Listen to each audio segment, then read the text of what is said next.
Chief saying these white men are dangerous. Is the fact that they keep trotting Mac McClung out there, man. They don't really had no choice, man. Yeah, they do have a choice. They do. We talked about this before, bro.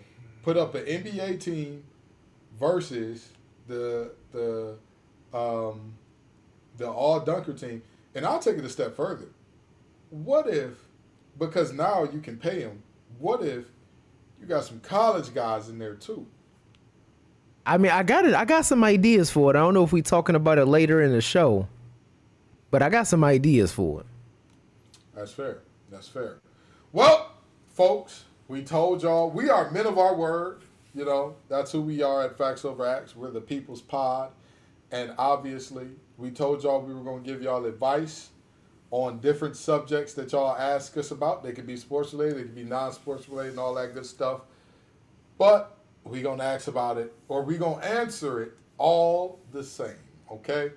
So, we only had 3 submissions. I'm sorry, 4. 4 submissions. There's one submission that y'all two do not know about that came directly to my DMs, but we are going to get that one out here as well.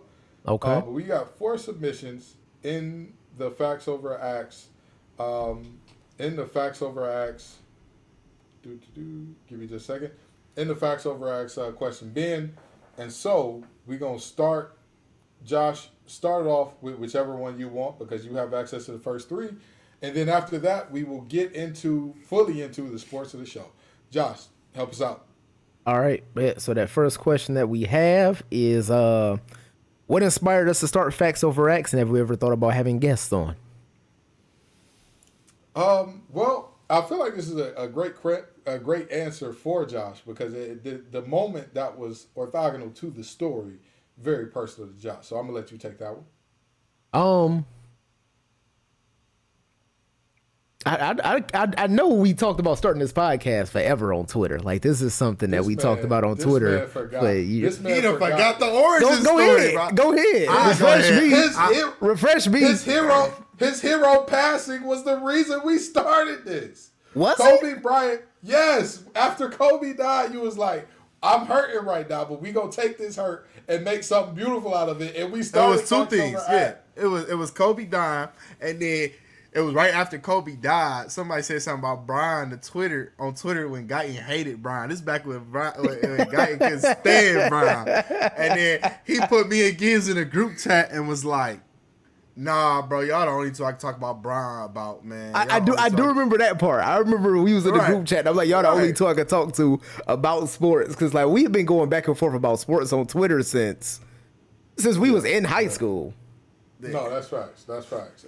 But y'all have to excuse me. It's like a period of my life where I blacked most of that out, man. My brain don't remember a good chunk Josh of Guyton that. is the first ever baseball player with CTE. This is crazy. This is crazy. He said they was throwing high and inside too much. Can't remember nothing. No, but I just think the biggest motivation for starting a podcast outside of that, the biggest motivation for that was just with social media, everybody got an opinion on sports, and there's so many people that don't know what they talking about, and I never understood it because, like, even if you don't know, Google is free. And also, it's okay to say, I don't know.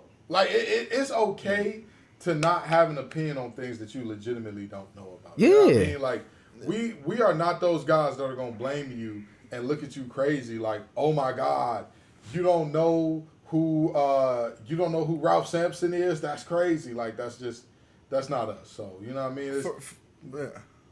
That's where this thing came from. Yeah, and for me, it's more so like it gives me even more of a reason why I'm loving sports. You know, I get to spend time and talk about sports with 2 guys that also enjoy sports, right? And it's just like when I'm watching the game, oh yeah, this is gonna be a topic that we could talk about this week. Even though our audience is small right now, I mean, for me, it's just the aspect of, you know, giving me an outlet to really dedicate to sports, right? Yeah. And like having a meaning when I watch the sports, like, oh, I actually got stuff I could talk about pertaining to sports. Yeah, for sure. And have we ever thought about having guests? We've had on multiple guests, but we are going to get back into guests.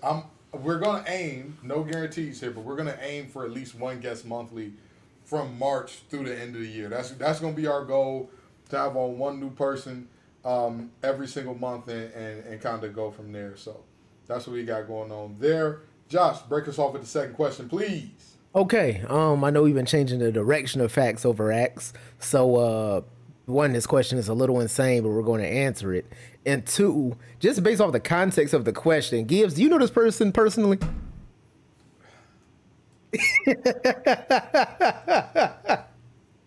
Yes, I do.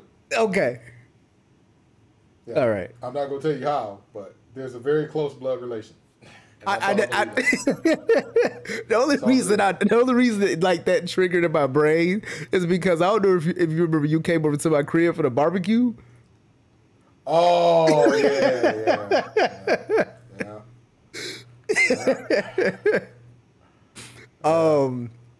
But the question is it crazy to eat ass on the first link? I'll let you fellas take it away. I'm gonna go ahead and start this one off because you know how you brothers get down. I don't partake in none of that, but think about how insane that sounds. Think about how insane that sounds, doing that to someone that you have no backstory about, none at all.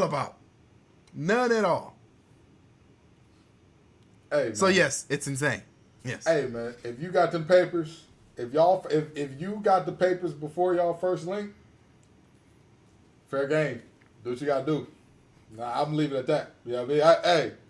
Hey, if you want to do it, they want it done. Do your thing, player. We ain't never, everybody eats, B. Everybody. Nah, I'm just messing around. Hey, everybody eats is insane.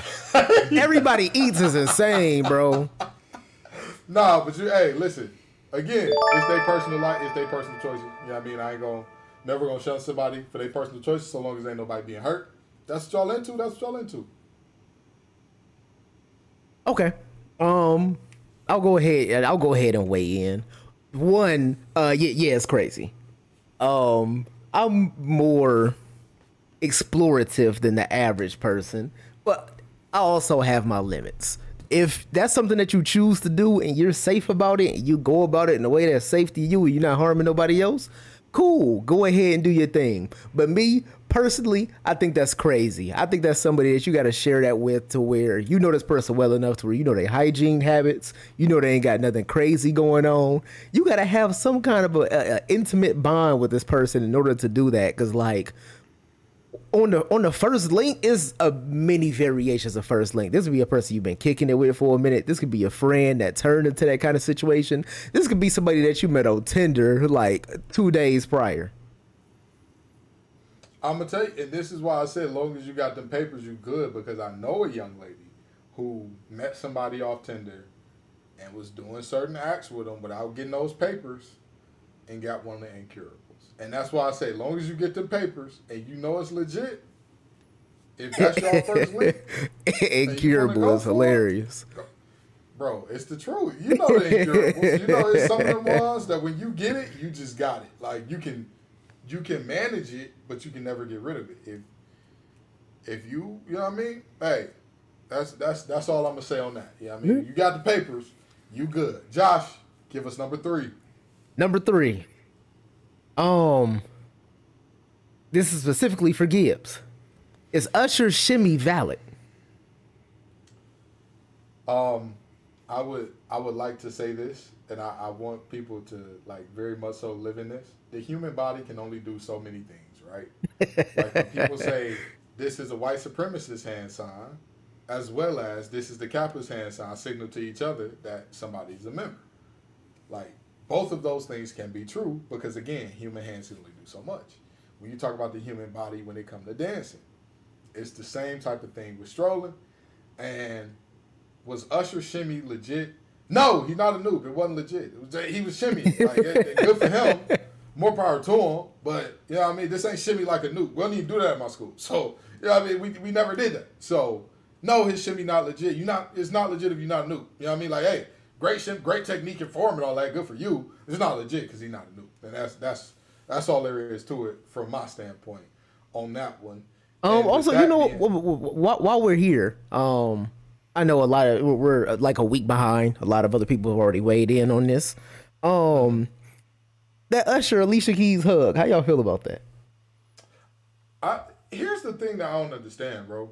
It's the entertainment industry. Right. Like, why? It's like getting mad at your partner for filming a sex scene with somebody else. Like, if there's no actual penetration going on, like, it's part of the job. Like, what are we doing here? I think I knew Chris was gonna be on the other side. Bro, this not. Think about it like this. Hold on. Think about it like this. Think about it like this. Y'all saw the skit where Drewski was talking about having a work wife and work husband, right? And how like people love their work wife more than their actual wife, right? That's prolonged. That's over a long period of time. That's day in, day out. You hugging and doing all the extra. She twerking on them, all that. That's different. But like a little, hey, we performing, we in the moment, you know, you hit the little hug, whatever. That to me, I mean, it's the same way I felt about the Keke Palmer situation. Whatever. It is what it is. It ain't no, you know, I'm not about to crash out over somebody doing that during a performance. That just don't make sense to me. See, my thing is like, one, you in the entertainment industry, right? Mm-hmm. So that's something that's gonna happen. You putting on the show, it's performance, right? But two, a lot of people are like, yo, if that was my woman, I wouldn't do this, and I wouldn't do this. One, you should want your woman to feel comfortable sharing as many things as possible with you, communication wise. So like, one, how she gonna respond to you that if like every time she put on a show and she got to do something that's like not even like sexually explicit or risque, just making physical contact with a person, you at the crib going crazy. Exactly. Two, also, if Usher walk up behind her and hug, what's she supposed to do? Be like, no, and push him off. She was supposed to hit dog with a stunner? Like, she making a check to bring back to y'all household. Chris said if Shorty ain't coming RKO out of nowhere, it's gonna be a problem. It's not even that. Here, I'm gonna break this down real simple to y'all. So, does Usher have a known track record of this behavior? I mean, yeah. I guess, Okay. Yes. We know that. Alicia and them did songs with him in the past, right? So they have history together. So she should know that. And it's also not proven that they haven't had a relationship or no type of, situation in the past. It's not proven or it's not shown that it's not proven. Chris, go on somewhere, dog. Go on. I'm saying. Bro said the absence of evidence is not the evidence of absence. Are you out of your mind, bro? Okay. Here, let me preach a little bit. All right, I'm gonna get out the pulpit. I'm gonna let you go. So I give y'all another scenario, right? When Bradley Beal's wife was in that tunnel and James Harden came in there and interlocked fingers, right? Y'all was all on the other end of the spectrum, right? So I'll go back to my first on TV. Opening. And she wasn't making pape to do it. You interlock fingers for the free. Hold on. I'm about to cook. I'm about to bring y'all back. So I just asked y'all if Usher had a history of doing this, right? Right. I asked y'all, right? If you walk in a room with somebody, you know they got a history of theft. Every time they do something, you're going to keep your eye on them because you know they might steal something. Usher has a history of doing this type of stuff. And yes, you can still secure your bag, but you can watch your back. You can make it where your back is never turned to Usher, where you can move out of the way if he walks towards you. You can dodge him. You can do this. And guess what, Gibbs? They didn't get paid from the Super Bowl at all. So you want her to be dead locked eyes with this man the whole time, so she know that he ain't finna come up. No, that's not what I want, Gibbs. That's not what I want. Will keep your secret. Just staring them down the whole time. That's not what I want. That's not what I want. What I want is for you to not enable that man to want to do that. I mean, Alicia, you leaning forward trying to get that note out. You gotta watch your back. That's all. Mm-hmm. You ain't gotta watch him the whole time. He wasn't around her the whole time, but he's known to do this. He's known to do this. He's known to do what? He known to hug up on people's shorties? Yes! What does that matter, Chris? If you upset about your girl getting a hug, we need to have some deeper conversation. It ain't about the hug. It's okay to get somebody a church hug. It's okay to get somebody a church hug, but you squeeze him out shorty almost, making her feel secure on national television, the most watched show on TV all year.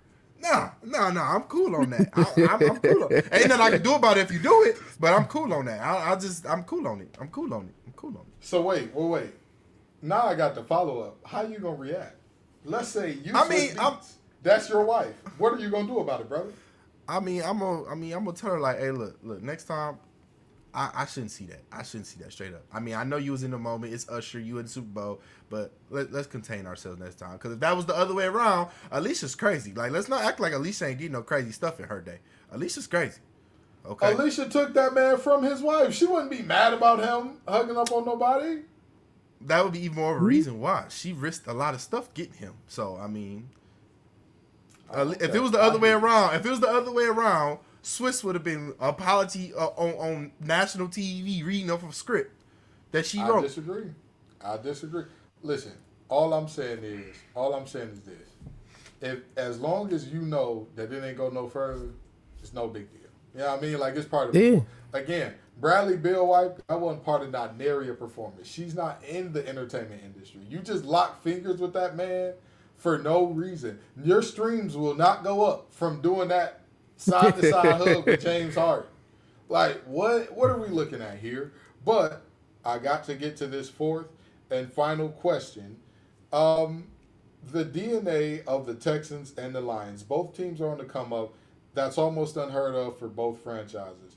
What does it take to build a contender when you're not a traditional powerhouse, and how do you sustain that moving forward so you don't become a flash in the pan?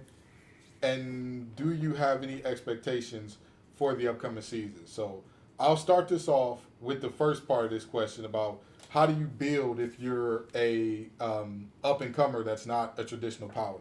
You do it how both of these teams did it, right? Who would y'all say is the Texans' best player right now? I think most people would agree C.J. Stroud, right? Yeah. How did they acquire C.J. Stroud? Draft. The Lions. Who would you say is their best player right now? Probably. I'd say Hutch. Either Penei Sewell, Hutch, or Amon-Ra St. Brown. One of those three, right? Everybody can. Brown. Yeah. How did all three of those players get acquired? I know Sewell and I couldn't remember if we drafted St. Brown. I know Hutch and Sewell. We drafted St. Brown in the 4th round. Hutch and Sewell were 1st-round draft picks, and Amon-Ra was a 4th-round draft pick. So you have to build through the draft. If you're not a destination target for free agents, you have to build through the draft. Remember when the Jaguars were good and had people thinking Blake Bortles may win the Super Bowl one day? All they best players from that team. How did they get there? How did Jalen Ramsey get there? He got drafted. Jalen Ramsey didn't say, I want to come to Jacksonville. They said, hey, you can't leave the best corner. And let me tell you, I played against Jalen Ramsey in college, brother. Everything they say he was that, even back in Tallahassee. So, you know what I mean? Like, the reality is you have to build through the draft to not be a flash in the pan.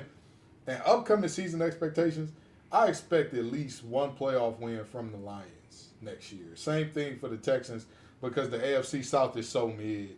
I'm expecting at least one playoff win and a division championship is ideal for both, but that's my minimum. Fellas, what y'all got? So I think you got to take it a step beyond drafting well, because I think when you look at things, there's a lot of things that go into drafting. You got the general manager who he signs the check. You got the scouts that go out there and do the work. You got the coaches who think is a good fit for a team, and all these things come together. You've seen teams to where they draft well, but they don't have the system in place to take advantage of the talent that they're drafting. For example, the Cleveland Browns as of recent. I think that's a team that did an excellent job in the draft, but they didn't take advantage of the talent that they had. We've seen those players go to other teams and perform well or better than they did in Cleveland. So I think beyond drafting well, you have to have a winning culture. And I think teams like the Lions, like the Texans, is this dark cloud of losing around them. So if they have a culture, they have a system that may not work immediately, but the players are buying in. They're so desperate we got to get wins. We got to try to make the playoffs. If it doesn't work immediately, then they're fired. We saw what Dan Campbell was able to make out of the Lions, and out of that first season with the roster that he didn't put together, it was so many people that was like, yo, Dan Campbell got to go. before he even had a chance to do anything. So I think you got to have a winning culture in there. You got to kind of rework what it is, what the identity of your team is. Because if you look at all of the winning teams out there, if we look at the teams that's had continued success, we don't look at the Steelers and be like, oh, the Steelers good because they draft well. When we think of the Steelers, we think of good defense. We think of a culture. We think what Mike Tomlin has that team performing like. We think of the Chiefs. We don't think of when is the last time somebody gave the Chiefs good credit or a good job for drafting Pat Mahomes? Nobody ever talks about when Pat Mahomes was drafted. They just talk about the facts that the Chiefs win football games and the culture that Andy Reid has in place in that locker room. That's fair. That's fair. That's all right. Chris, what you got? Oh, as simple as that. I mean, I'm going to piggyback off Guyton. Leadership and culture, right? Leadership and culture. If you think of all the billion-dollar corporations in the world, what's the one thing they all have in common? They have a phenomenal leader that drove a phenomenal culture, right? For example, I mean, a lot of the positions that I'm in now, right, at work, I'm in a leadership role. If I came to work and not tried to push for a better culture, we wouldn't get parts out the door to the customer at all, right? We wouldn't right. At all. So the way you execute on results is leadership and culture, right? Leadership and culture. Yeah. So it's that simple to me. When you start building a leadership team, you need to figure out who's going to be the people that really enhance the culture. Bro said, if I came to the factory drunk and hungover from last night, y'all boys would not be getting them windshield wipers. It just ain't happening. I feel you, though. I feel you. All right, well, we got to get into current news again. We are the People's Pod. We are getting you paid for giving us ideas. If you are subbed and you submit a question, we will give you $1 per question that we use on this show, or tell us a forum or place where we can find great questions. We going, you know what I mean? We had 3 last week. We hoping to double that. You know, we hoping to still go up some more. We going to work this thing out to where we get y'all paid for giving us content to make on this show, because, again, we are the People's Pod. What's up, y'all? Have a seat. It's your favorite art of the week with the facts over at Axe Crew. We got the Master Mix and Master in the building, Josh Guyton. That is I. We got the Money Man, the man with the plan, Chris Allen in the building. Right here, right here. And then you got the little old MC, that's me, Ken Gibbs. Again, folks, this is your favorite art of the week with the pod that's trying to get the people paid, facts over Axe. But the dunk contest ain't trying to get nobody paid. I'll tell you that much, right? This All-Star weekend, it just gets rougher and rougher and rougher every year, and with more and more people cutting the cord already going into All-Star weekend. We've already talked about the problems of All-Star weekend, but let me ask you this. If you had to give the dunk contest a grade, A through F, what would it be? I'm giving it a D minus.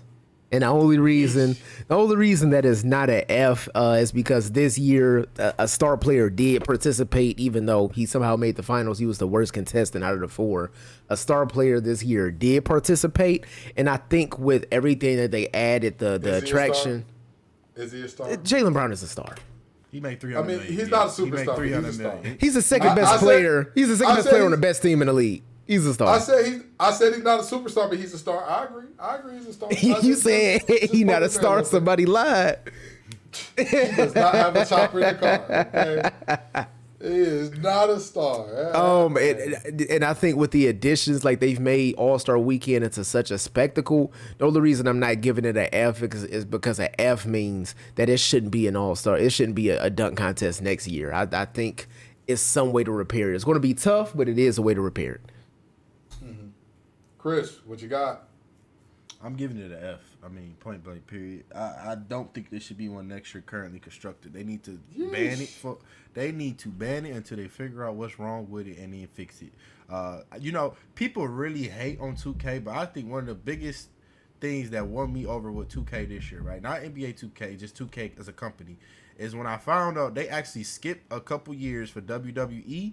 And then they dropped a fantastic game after that. I feel like that's what all game companies should do. That do yearly releases. Yeah, when you take a break, go back to the lab, figure out what was good about the game, and then you go fix that, and then come back with it. I got so much more respect for it. They're not even trying with the dunk contest. They giving us Mac McClung is like the best they have to offer right now for the dunk contest. Hey, and serious question: how long y'all think they're gonna be dragging Mac McClung out there? Oh, until he become a big name in the actual basketball. I don't think that ever will happen. I think They probably gonna keep dragging him out there until he lose. At least we're gonna be seeing the 34-year-old Mac McClung out there still getting it done. Still, I mean, who we gonna be going against? Well, you know. And here's the thing. Here's the thing. The NBA got working against them to that point, Guyton. You making them play 65 games and then mad they don't want to play something where they could get hurt. They could fracture a wrist. They can get hurt. They could fall off the rim. Yeah, true. You making them play games and then you asking them to do stuff that could be risky for them, which means they got to go train and practice dunking. They got to go work on some specialty dunks. I'm not doing that if I got to play 65 games. I ain't spraining my ankle practicing no dunks. Step on the ball wrong or something like that. I just thought of this. I got a solution. Talk to us. What you got? See, normally when somebody say they got a solution to rub their hands like that, they can say the dumbest shit you heard in the last calendar year. But go for it. You stretch it out so you can still feel that time. So instead of 4 contestants, we could do 6. We could do 8. In order to have an incentive of star players to want to perform, you could say you get cash or whatever. You know, the in-season tournament, they gave them $1 million. You get this amount if you participate to try to be the incentive. But most of the big players got enough money to where they don't care. But you can make it open to G League players. NIL is available. You can make it open to college players. You can make it open to social media people that's professional dunkers. And you have your 8 up there. And everybody has 1 attempt. You give them your best dunk. The best score out of those 8, then the 2 have a dunk off in the finals. So therefore, you're not seeing these dudes out here that's trying to come up with 4 dunks. And we've seen so many dunks in a dunk contest that like it's hard for you to come up with 4 dunks nobody has ever seen before. But I think 8 people can come up with 1 dunk that's impressive. When Jaylen Brown did that windmill, I said, brother, that was an in-game dunk. That was a rim grazer package dunk. Yeah, that was bro. You only need a 75 driving dunk to get that dunk. Isn't Jaylen Brown an in-game dunker? Like, he's not a specialty dunker. He is. He's an in-game dunker. Yeah. Is he even an in-game dunker? No, I think of Rudy Gay. I think of somebody who like. So Gibbs, hear me out. Was kind of crazy. Gibbs, hear me out. I was thinking the same thing because it was this post where Jaylen Brown said, I think when it comes to like catching bodies, I'm the best in the NBA. And I was like, Jaylen Brown, you tripping. But somebody put up a compilation. Jaylen Brown might be the best of the league, bro. He got some bodies. He's like Rudy Gay was back in the day in Memphis. Hold on. This is what I'm saying. See, this is my delineation between a body catcher and an in-game dunker, right? In-game dunker to me, Jason Richardson was the greatest in-game dunker, one of the greatest in-game dunkers of all time. Because his dunks were always special. He wasn't the greatest body catcher because he got stuffed at the rim plenty. But he was doing spectacular dunks. There are plenty of guys who catch wild bodies, but it's like, I mean, that was an amazing dunk because a 7-footer was waiting and you got it over him. Like, if you did that in the dunk contest when there's nobody there to check you, it's like, man, I don't really see the goodness here. But, you know, and speaking of, I actually do have a very, I know that this idea wouldn't go because players, like we talked about the injury component of it. What if the dunking contest became dunkers versus defenders? And it was the best dunkers in the NBA against the best rim protectors in the NBA. And it was 4 against 4, and the winners got a $6 million pot to split evenly amongst. Or take it down, $500,000 per player. And it was literally like a shootout in hockey where it's like you got the one rim protector, the one shooter, and the one dunker. And it's like you have to get the dunk off and certain perimeters and all that. Like, hey, you got to get one over them. I think it'd be nice. I think it'd be nice to see. One, I don't think that works because we was just talking about the aspect of people not wanting to go out there and get injured. Especially with the new that's what I'm saying. player I agreement. think it'd be nice, but I don't think they do it. And 2, if we did it just replace the dunk contest with the one-on-one tournament. But that's the thing. You don't want to see Rudy Gobert go one-on-one with Jaylen Brown. But meet him at the rim? Rudy Gobert ain't about to be nowhere near that tournament. That's fair. Get rid of the dunk contest to give me the 8 best bucket getters in the league, and they run a tournament and the tournament to 11, first to 11 win, and you do a tournament. You do a King of the Hill type thing. King of the Hill type thing. You know it'd be even better? NBA call-outs. NBA call-outs, because Benedict Mather was talking too crazy to Jay Knife. If I was him, I'd be the first one in the call-out. No, okay. You gotta see me. Y'all cutting into what I think you should do for the dunk contest, right? So instead of next year having a dunk contest while you work on repairing the dunk contest, this is what I was doing. You don't have to have the rivals week in the NBA season where they have all the teams that's rival. They got like rivalries that they call them. They have them play against each other all in the same week. You do that for players that got beef in the NBA, right? Like Draymond and Nurkic play 1-on-1 up to 3. You know, winner get a couple 100,000, right? Then you got D Book and Luka playing 1-on-1 up to 5, right?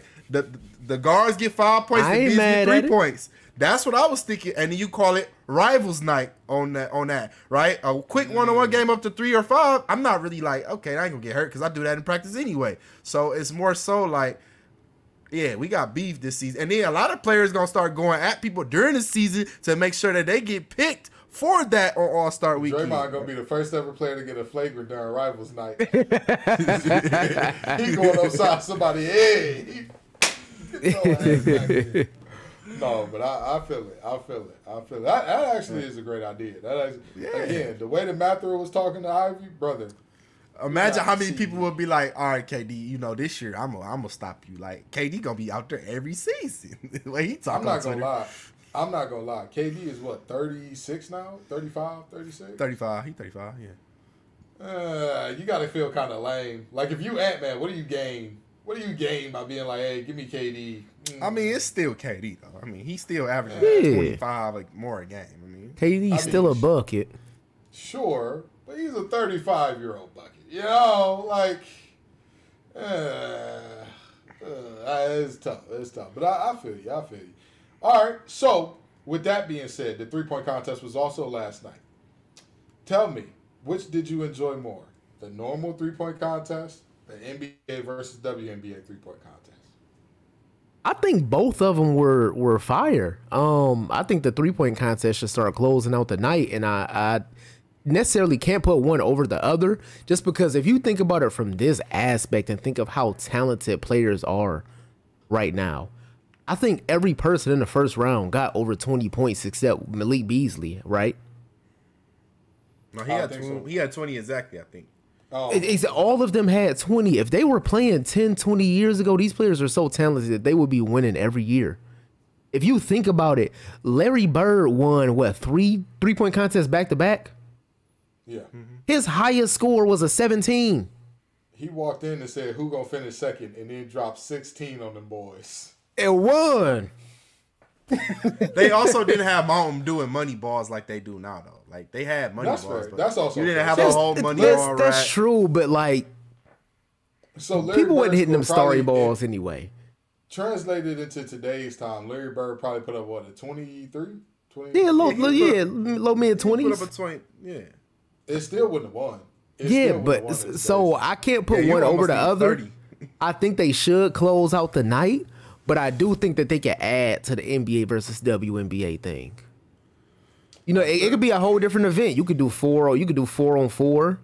You know, you can do teams. Somebody do the skills challenge. You can do, the West Coast versus Indiana. You can have two Fever player and two Pacers players versus, you can go out west and you can have, two Warriors and two people from the Aces or the Sparks or something like that. I think it's a lot of ways that you can work with that.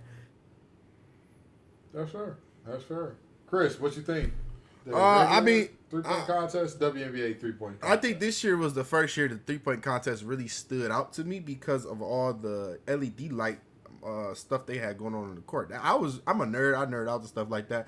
That was really cool how they did that for one. Like, the Celebrity All-Star game was really fun because of that, right? Like, all of the LED stuff they was able to do on the court. But for a three-point contest, I think the first one was better. Only because they had her go against Steph Curry. Like, I mean, in his sleep, he'd come out there and shoot 29 to 35 in a three-point contest, right? Yeah. And I get why they did that because she broke his record. But, I mean, you put her in there with everybody, she actually probably would have came in second or third. Actually, Now, She tied. Dang, she tied the winning score for the 3-point and contest. I was just about to say, do you think that Dame is going to be the first ever player to lose the NBA, first ever male player to lose the NBA versus WNBA 3-point shootout next year? It's a lot of pressure on that, though. It's, you know, you build a narrative. But see, wake up, WNBA. Your time is now. You have Clark coming out of Iowa. Use this, please. You want to grow the game. Y'all talk about y'all don't want to lower the rims. Y'all don't want to do this. Y'all have a literal woman, Stephen Curry, coming to the WNBA. I would be throwing money at her under the table, telling her to go to WNBA. And please, please do something like this. She is literally growing the College Women's Basketball Association. Literally. That's fair. That's fair. I'll say this: I enjoy both of them, but I love the WNBA versus NBA one. Because I've always told people basketball is one of the few sports that, like, if men played against women in, like, certain challenges and competitions, it's actually a fair and even fight. Like, it's very much so like hey, anybody could win this thing. Anybody can win this thing because, don't get me wrong, yes, you know, I mean, obviously Steph Curry is Steph Curry, the greatest shooter of all time for everybody's money and all that, but it doesn't make a difference. Like, him being taller, bigger, stronger, faster doesn't make a difference in terms of shooting ability. Can you target the ball to go where you want it to go? And so, you know, that's something that I think very much so. It's one of those things that, you know, I think we should see more of, and it'll help the WNBA grow as well. You'll start seeing players who don't have that type of name and cachet out there doing it. Unpopular opinion, I think if they went head to head, I think the chances of the women winning are higher. Just because if you look at somebody like Steph Curry, that's an anomaly in the game of basketball. He's the greatest shooter that we're ever going to see in our life. However, the game of basketball has, for men, it's been so much evolution that the best shooter to the worst shooter is like not that crazy of a gap if you're talking about the elite shooters. However, when it comes to the women, they're just hitting that. Their game is only 30 years old. So if you think of the NBA when you think of the NBA when it's 30 years old, you got these players that are the elite of the elite, but you also have a lot of players where it's a much bigger gap from the best shooter to the worst shooter. So I think that the WNBA women, the elite of the elites, could rival the men because when you're out there and you're trying to find a rhythm, I feel like they would be in much better rhythm. They would have much better consistency than the men would because, one, they're fresh, and two, the men are in season. You make some interesting points. You make some very interesting points. Here's the thing. I mean, we could get off this topic, but, I mean, if y'all watched Gil's Arena, right, they had a Gil shootout, and the 2 second-place people behind the guy that has the Genesis world record for most threes in a row in under a minute were Jenna Bandy and Lexi that plays in the WNBA. Yeah. It was a lot of males in there that shot the ball really well, but they lost to those 2. Yeah. Also, did y'all see that dude that had the world record say he was the best shooter ever and he lost to Kenny Smith in the shootout? Well, he talked about that on the interview on Gil's Arena. He said they set him up. They told him they was just free throws. Then they told him, like, we're going to shoot in the studio, and they start shooting threes. So he was like, I came in, like, the wrong clothes. And then he was like, the ceiling is really short. So, like, he was like, I practice shooting in the gym. The ceiling's really, really short. And he was like, when they gave me a couple practice shots, I was hitting the ceiling. All right, man. I mean, I hear it. I don't want to. I don't want to hear the 50. excuses. I don't want to hear the excuses. But I mean, at the same time, I mean, he had that He made a platform for himself to speak because he won an actual shootout with shooters. Yeah, good for him. More power to him. We really believe you. We really, really believe you.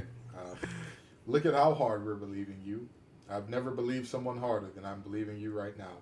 But fellas, we got to shift gears, okay? Because we're talking about the All-Star Weekend and the All-Star Game. Obviously, we know what the All-Star Game is going to bring us. But unfortunately, there's a young man, a 25-year-old, who he's not going to be in the All-Star Game.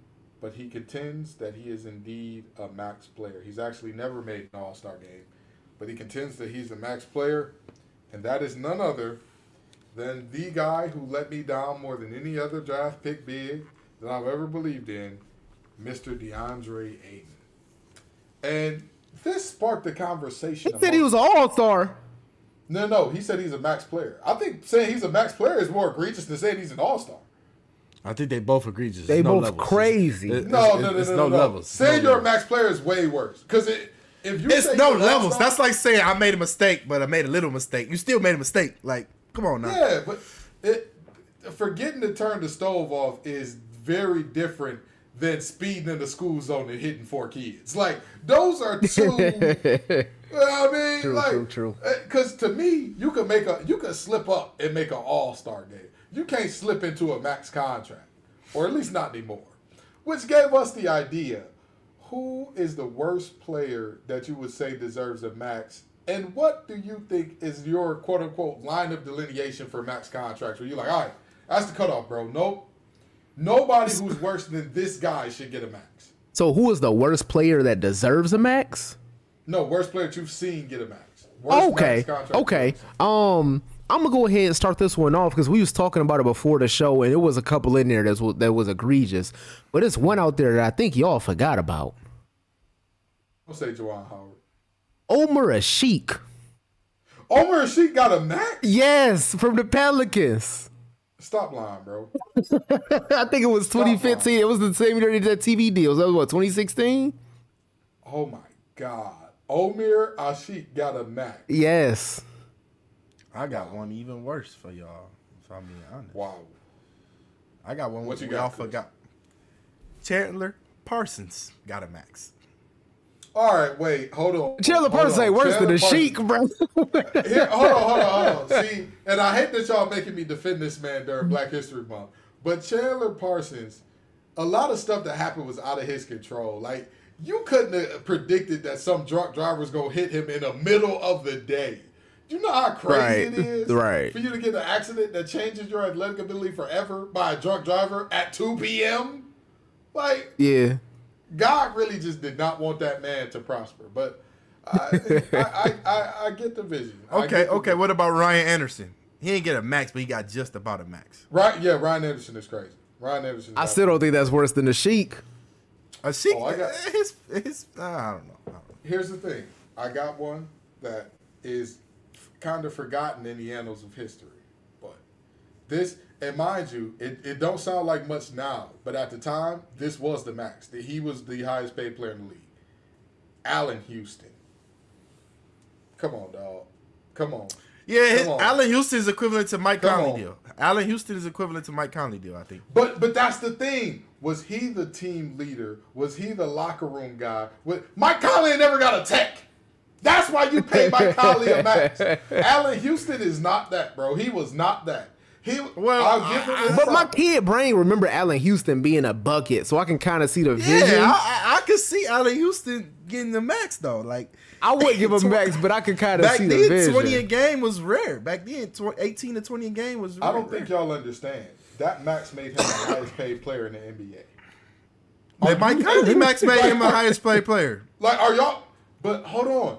The difference between those two, Mike Conley is a bucket, a floor general, and just a really great guy. Like, you know that your team's image just got better for having him. Allen Houston, come on, dog. Come on. I give y'all a bucket joint. I think what's even crazier is the year before he got that max, he averaged 16, 3, and 2.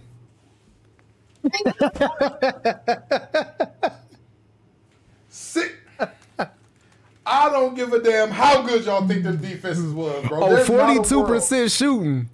There's not a world where not 42% from the three, 42% from the field, bro. From the fit, man. Stop playing. Crazy thing is, he shot 42 from the field. He shot 41 from 3. Stop playing with me, dog. Stop playing with me. That man, stop playing with me. And again, this is no disrespect to Allen Houston. This is not saying that he was a bad player. Here's the thing.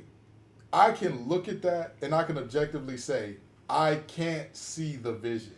Like, because if you make a player the highest paid player in the league, you need to be my centerpiece that I can trust can drive me to a championship. Can we agree to that?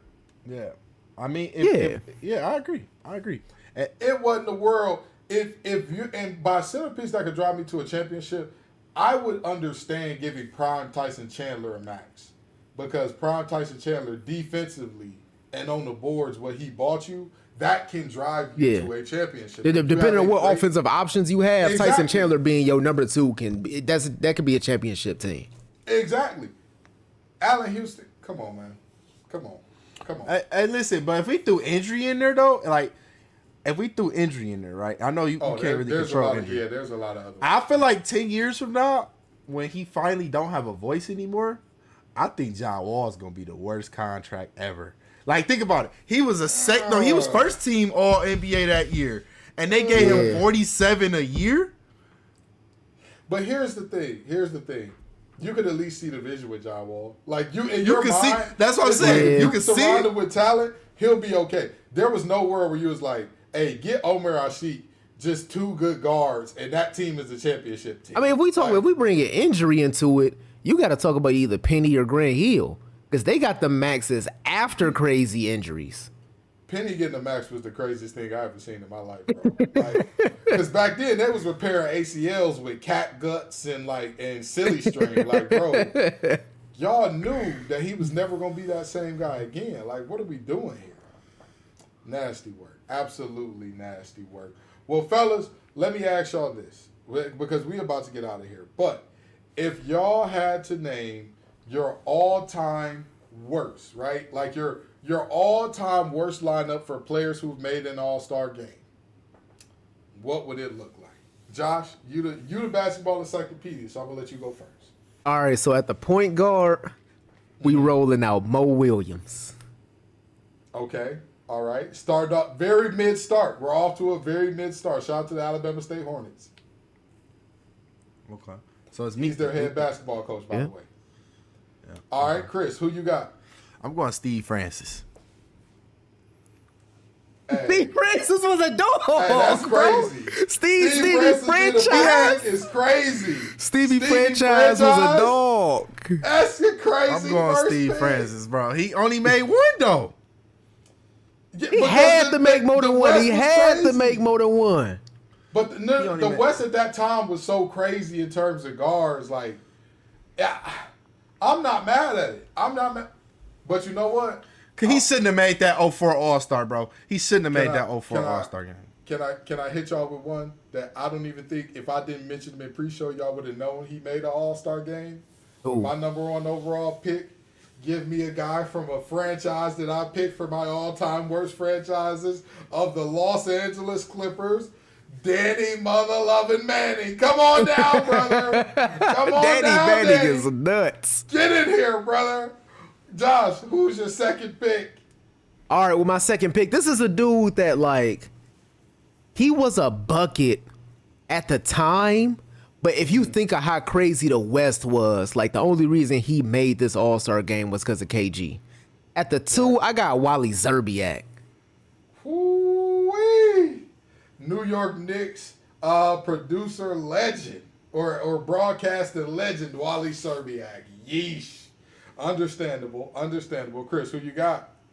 All right, since I went a little high that time, I got to make my team more terrible. So come on down, Mr. Andrew Wiggins. Come on down, Mr. Andrew Wiggins. Chris, you keep picking players that's half decent, bro. Bro, Wiggs is an all-star. It's not crazy. You keep picking players that's half decent. Wiggs is an all-star. It's not crazy. He won't ever make an all-star game again. I mean, you're not wrong. But he's a really high-level role player. Was Danny Manning even a high-level role player this year? Like, you was like, hey, he can really do this thing. You know what I mean? Like, but I got you. I'm going to save the franchise. I'm going to out-mid y'all mid every time. Because this how we coming. At the center. Out of another Los Angeles Clipper, baby. Yeah, me. Young Central Michigan grad Christopher Kaman. Give me Chris Kaman. Come on, brother. That's a good pick. That's a good pick. Wait, he made one? Injury replacement. He made one. Injury replacement. Give me Kaman. Man. Yeah. Josh, who you got? Who's your third pick? All right, so you went big. I'm going to go big. I'm trying to do me a starting 5. So we going to run a big lineup, but he's a stretch, so he could work at the 3. Pistons legend, Utah Jazz legend. I'm going Memo Okur at the 3. Oh, that was my next pick. That was my next pick. That was my next pick. Hey, listen, That was my here's next the pick. thing. Here's the thing. All three of us, I think it would be fair to say, we all rock with the Pistons. Mehmet Okur being an all-star is crazy. It's Like, crazy. Because it's no world where you can, like, explain that away and people are like, yeah, it kind of makes sense. See, bro, here's when people be like, oh, this era is crazy. When people were saying, like, the 04 Pistons have beat the Warriors. Bro, Zeljko Rebraca was getting minutes in your rotation, bro. Hold on, wait. Wasn't Darvin Ham playing a lot on that team? Darvin, bro, they bench lineup was Lindsey Hunter, Darvin Ham, Mehmet Okur, Zeljko Rebraca. Yeah, Zeljko was crazy. What were we doing? And Clifford Robinson. Hey, don't disrespect him. Don't disrespect the legend Cliff. Rest in peace, but dog. Don't disrespect him. Rest in peace to the legend Cliff, man. No Cliff Robinson slander on this show. Chris, who you got, man? All right, bro. I'm being bad, bro. I'm not drafted mid enough, so I gotta go. I'm gonna go Dale Davis. There we go. See, Dale Davis. There we go. That's The All-Star game had to be in Indiana that year. It had to be, bro. Absolutely. No, he was a backup. He was a backup replacing it. Man, that's nasty work. He made it. That's all that matters. I'm gonna tell you. I realized that I haven't drafted a guard yet. This is a guard that we know and love. This is a guard that great podcaster, excellent stories. Give me young Jeffrey Teague of Wake Forest. Come on, Jeff. Hold on. Jeff. Teague is almost equivalent to Steve Franchise, bro. They about neck and neck. Chris. Steve Francis was the number one option on a playoff team, bro. Chris, what? And they sucked. They still sucked. They made the play. Steve Francis and Coutinho Mobley was taking them to the playoffs every year in the West. All right, bro. Y'all got it. Hold on. Bro, Steve Francis was averaging like 20 and 8. Wait a minute. This man just said Jeff Teague is about equivalent to Stevie Franchise. If you look at their numbers across their careers, bro, Jeff Teague not that far off, bro. That's crazy. That's crazy. I can't believe what I just heard. They not that far off, bro. They not that far off, bro. Bro, Steve Jeff Francis. Teague, hold on. Let's be very honest. Jeff Teague made the All-Star game that year for no other reason than the fact that the Atlanta Hawks were the number one seed. Yeah, exactly.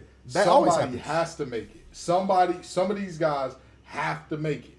And they had 4 players make it that year, and one of them is going to be my next pick if y'all don't steal him. I'm not saying that. This list that I'm not saying that he's better. I'm just saying they on par. Okay, bro, for his career, Jeff Teague averaged 12, 2, and 6. Come on, dog. For his career, Steve Francis averaged 18, 6, and 6. Come on, dog. On better shooting splits in a era with worse pacing and worse spacing. Yeah. Much tougher defense, much more fouling was allowed. All right. Let me. I gotta get some more mid, man. It's some mid out there. It's some mid out there. The mid is there, Chris. The mid is there. You just ducking the mid. You just don't want the mid. You don't want it bad enough, brother. That's the problem. Get the mid off the streets. Hold on. Is he an all-star? I got somebody in my head. Mm-hmm.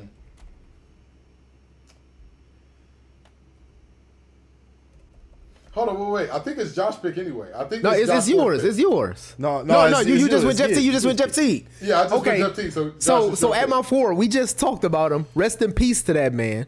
We saw him at the later stages of his career. I don't know if he was a bucket like that in Portland, but him being an all-star is crazy. I'm going Uncle Cliffy at the 4. Hey, come on, man. I'm going Uncle Cliffy at the 4. Come on, man. That's some nasty work right there. Putting Cliff at, but I got you. Chris, who you got? He was all-star. All right. I don't know if this is mid enough, though. I'm going Brad Miller. That was my last pick. That's a good one. Brad Miller. I remember even as a kid, like 6, 7 years old, being like, he made the All-Star team? No way. That's a good one. That's a good one. Oh, you took my 5. Wait. So wait, we had our 4th pick. I got a center. I got a power forward. Wait, no, Danny Manning was a. He was a 3. He was a 3. Yeah. So I got a center. I got a 3. I got a 1. This is my 4th pick. I hate to do it to him.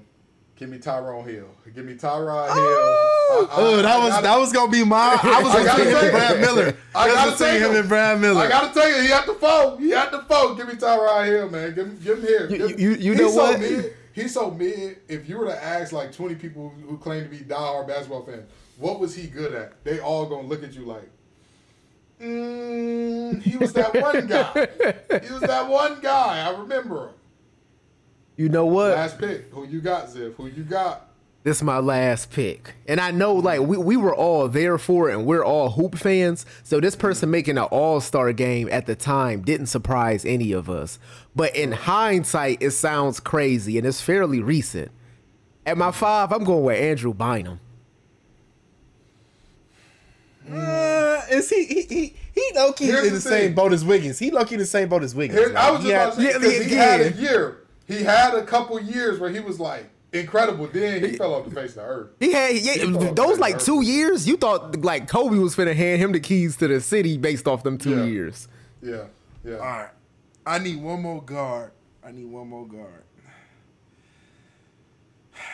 He mid, but he like had F it. BJ Armstrong, my other guard. BJ Armstrong. That's a good pick. That's a good pick. BJ Armstrong. I got one for y'all. that y'all not even gonna believe, and y'all not even gonna know who this guy is 9 times out of 10. But I gotta do it. To him. I was looking for a guard. I couldn't find a guard. I was looking all pre-production, looking for a guard that was gonna fit.